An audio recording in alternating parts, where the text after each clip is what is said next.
Hello and welcome back to Dawn's Death to Life Parenting. Purpose of me sharing all of this in my YouTube videos is I just want parents to realize, those who are living in the death of parenting, and how exhausting and miserable and difficult and out of control it can be, because surely it can, because children are children, and they should be children, and they act as such, and therefore it takes a lot to be a parent and actually have a proper relationship and enjoy the fruit of a proper relationship between a parent and a child under God. Today I'm going to talk about asking to help a child. This is sometimes so funny. It's sometimes so ridiculous. This will not make sense to some people who hear it.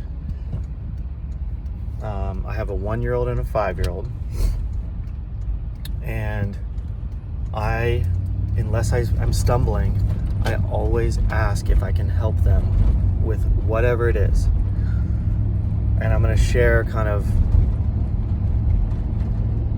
maybe how I got here. I'm going to give an example and the beauty of this. And just as a context, this has worked for me through trial and error. I tried it, I liked it, it worked, and so I kept doing it. And I'm a scientist just like that. I believe everybody is a scientist, whether the person knows it or not. And so I'm not saying this works. I'm not saying I know any answers. I'm just saying this is what I did. It worked for me. Maybe try it yourself, see if it works or doesn't work. And I would love to hear from you if you do try it, or what your thoughts are, or what situations come up. This one's kind of a light one. It's not a heavy one, a super hard one. This one just requires patience, a little bit of awkwardness sometimes, or a lot of awkwardness. However, the fruit of this is it preserves dignity of the child, which I treat with very much sensitivity. I want my children to have dignity of self and free will, and have a proper kind of parental involvement in their life, even from age 1, even age 0.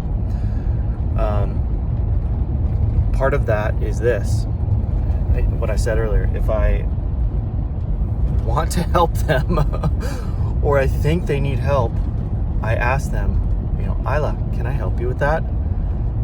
And I wait to see if she says yes or no. Sometimes that's easier than other times.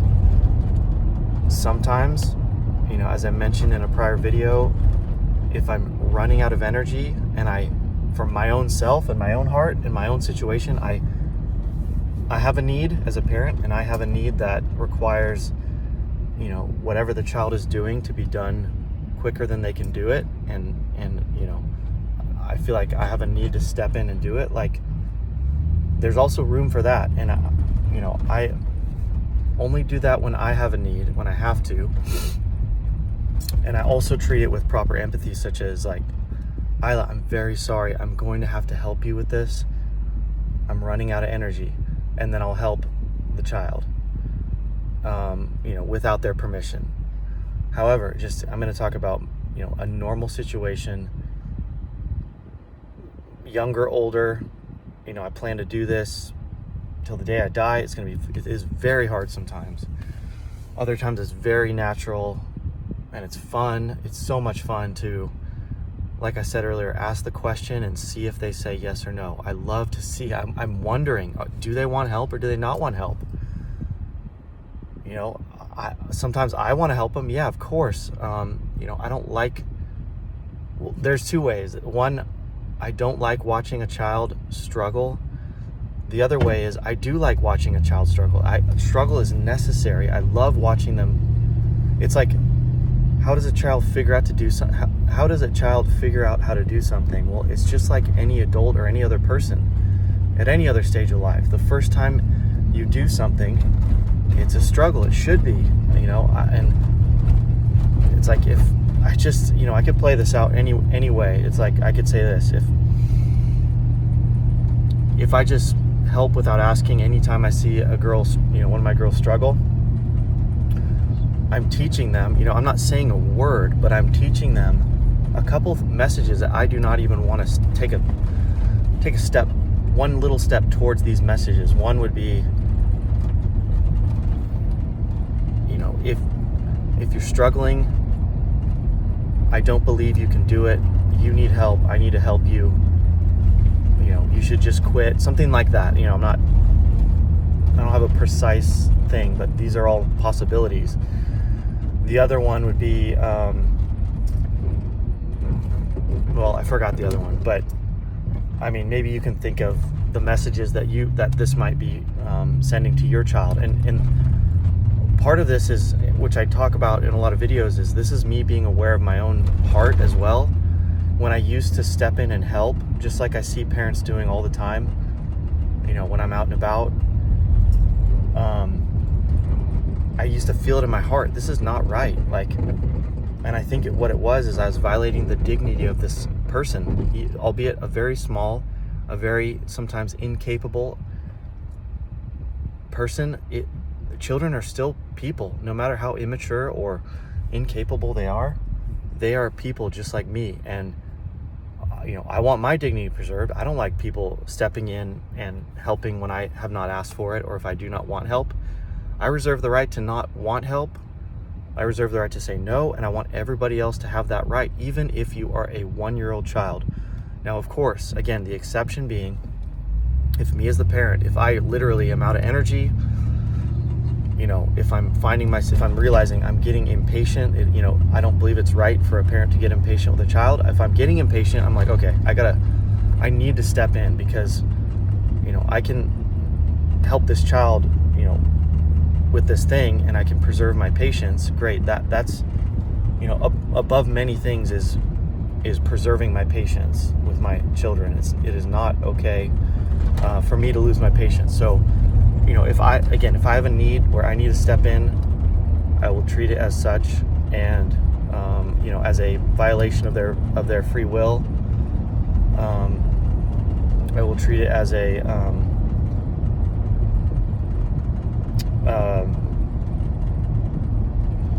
hey, I'm very sorry about this, Isla. I need to help you right now.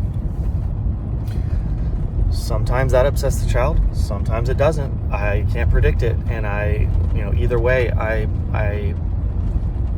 handle it. I have to, kind of comfort the child if I upset the child. If I didn't, great. We just move on. Okay, so I'm going to give an example. This is hilarious. Okay, so this was a few months ago when my daughter was about 1.5. We're at a park. We have the dog there.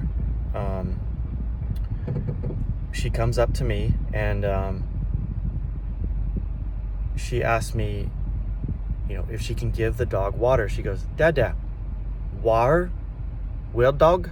Something like that, like in her own little way. And I love it because, and thankfully, it's like I was in a patient, a good patient place, and I was excited about this, that she would come up with this idea, and it was like, oh, she wants to give water to Willie. Great. Okay, so I go, sure, Isla, and I told her the water bottle is in the stroller.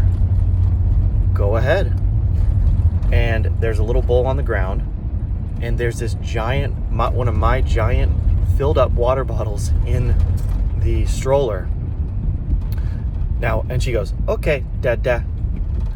And I go, "Thank you, Isla." And so I let her walk off, and I don't even watch her. Because this side note, I want her to feel trusted. Even if, like, she may not ever even look back or even know if I'm watching or not. Sometimes, if I need to watch, I watch. But like in this case, I did not need to watch, and it was kind of exciting. Also, like, she can barely walk on her own. I have a very strong prediction about this situation. I have a very strong prediction that she will not be able to get the water bottle open. I think maybe she can get it out of the stroller all by herself. Maybe not. We'll see about that. And then I very strongly think she can't get it open because it's a screw shut, and she has never gotten it open yet, to that date. So I just wait a few seconds. She wanders over there, and then a few seconds later, here, Dad, help. And I turn around. I'm like, okay. I look down. She's got the water bottle out, okay, and she's trying to unscrew it. She can't get it open, and it's like, okay, Isla, sure, I can help. And I bend over. I loosen it up, and she goes, "Thank you."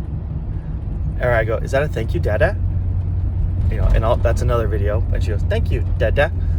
Oh, you're welcome, Isla. And then I turn back around and I kind of wait, and I'm thinking to myself, I have a new strong prediction that she will dump the whole water bottle into the bowl, and it will overflow, several times over. It's a huge 40-ounce water bottle, and I'm predicting this because in the past she has not been able to control how she pours, and I have to be willing. Here's again, I'm checking on inside, internally, and I haven't always been willing. Like, let's say in a situation, it's summer, it's hot, I don't have a lot of water to spare at that moment, and there's not a close water fountain. I will not let her do this because I'm not okay if she spills all the water out. But at this moment, it was cool. I had plenty of water. I knew my girls had enough to drink, and I did too. And so I was okay with her spilling it all out. Great, that's fine. And so I was excited to see what happened. And a few seconds go by, and I can't remember. Either I looked or I heard something. So I turn around. Or I hear her put the water bottle on the ground, maybe. Turn around. She filled it up nice and halfway, and she stopped, and she, was able to put the water bottle back on the ground. And I was like, whoa, that, like, in my heart, I was like, are you serious? That's the first time she's ever been able to do that. It was amazing. And then this next part is hilarious. I go, oh, great job, Isla. And then, Willie's drinking. I think he drinks some of the water. I turn back around, and then I hear more water dumping. I'm like, okay.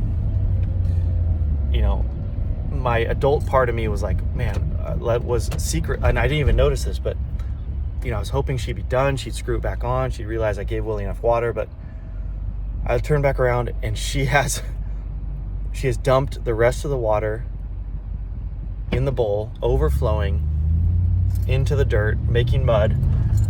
And it's just like, I didn't say a word, but I was just like, oh man, like, there it is. That happened. She did a great job, and then she also, did what 1-year-olds do, and just, dumped it all out, made some mud. So she plays in the mud, and it took some restraint. This is like, this concept requires restraint and patience, and this restraint for me was like, of course, and there's no right answer here. I could have stepped in and said, oh, I'm sorry, I don't want you to get muddy right now. I didn't. I just decided in that moment, like, maybe I was feeling something, and I was willing to let her do that, and I just let her kind of stick her finger in the mud and stuff like that, and I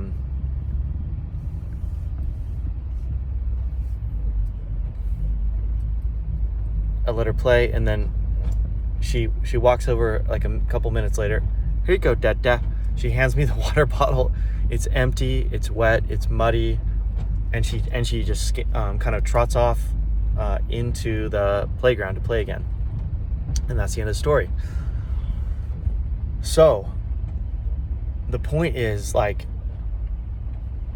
well, I'm talking about help here. I think maybe I forgot to mention, and even if this didn't happen, if I was feeling like this, I could have done this. I could have gone, Isla, would you like some help with that? And she knows she can always ask for help if she needs it. And I try to always help children who ask for help, unless I'm not available. I don't mind saying, I'm sorry, Isla, I'm not available right now. Do you have any other ideas? But let's just say I did ask her for help, either with the lid. Isla, would you like help with that? No. Okay, Isla, let me know if you need help. And I step away, like, and Ellie Jean, she's older, you know, she can, and she said no probably the first 20 times I offered her help when I realized I could start talking to her like that. Now we're at about a 50% rate. She'll say yes about half the time, maybe less than that, but she likes to try to do things herself. And again, this requires patience. It's like I have to sit there as a parent, and over a task, it's her thing to do, whether it's putting on shoes, that's one example, filling up her cup at the at the restaurant, that's another example, picking up her trash, that's another example. Isla, would you like help with that? I realize I can do this in like 3 seconds. And she's having a hard time. No. It's like, okay, Isla, and it requires patience. And I look around, it's like other parents just help their, and here's part of the reason I want to get this out there. I want other parents to think about this situation, and I want children to grow up with a sense of dignity and the God-given free will that they have and should have and have going into adulthood. I want to preserve that. I don't want them to lose that. And I've lost that. I did lose that, and to some degree, and I feel like I'm regaining it and recovering it, and I want to preserve that, that good thing that is a healthy sense of, this is my decision, whether to get help or not, and not think, not learn that I'm helpless, not learn that when I start struggling, something just, I'm going to use a weird word, but this is like kind of a feeling that can embed itself in a child, is like something just magically happens when I start struggling. And if nothing does happen, well, then I don't know what to do if I'm struggling with something, and I probably will just give up. I don't want any of that to even be close to what my girls grow up believing about themselves or feeling in their hearts.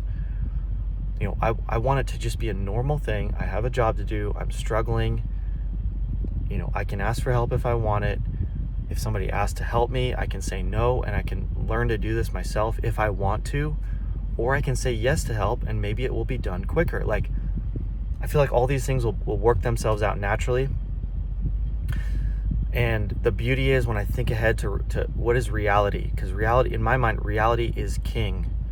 What is reality when a person grows up to be an adult?